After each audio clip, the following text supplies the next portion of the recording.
प्लेटो ने अपने इस साम्यवाद का समर्थन मनोवैज्ञानिक आधार पर, दार्शनिक आधार पर और व्यवहारवादी आधार पर किया है।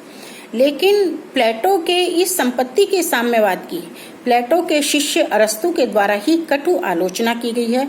अरस्तु का कहना है कि प्लेटो का संपत्ति का साम्यवाद का सिद्धांत मानव जीवन की मूलभूत प्रवृत्तियों के विरुद्ध है, क्योंकि प्रत्येक व्यक्ति की यह प्रवृत्ति होती है कि उसके पास संपत्ति हो और वो उस संपत्ति में वृद्धि करने के लिए परिश्रम भी करता है। अरस्तु ने सेकंड आलोचना करते हुए कहा है कि प्लेटो का ये जो साम्यवाद का सिद्धांत है ये उत्पादक वर्ग पर लागू नहीं होता, जिसकी जनसंख्या आधे से भी अधिक है। तो ऐसा कोई भी सिद्धांत जो आधे से कम जनसंख्या पर लागू होता हो उसे स्वीकार करना संभव नहीं है। प्लेटो का साम्यवाद का सिद्धांत परोपकार, उदारता की सारी मानवीय संभावनाओं को समाप्त कर देगा, क्योंकि परोपकार के, उदारता के जितने भी कार्य हैं व्यक्ति निजी संपत्ति के आधार पर ही कर सकता है।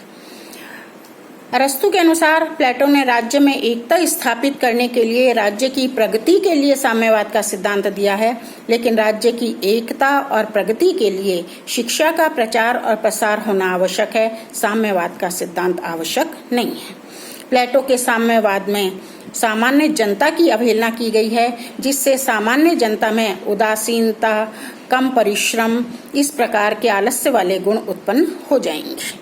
इसके अलावा प्लेटो के साम्यवाद में समाज की वेदी पर व्यक्ति का बलिदान कर दिया गया है, इसलिए प्लेटो के संपत्ति के साम्यवाद को स्वीकार करना संभव नहीं है।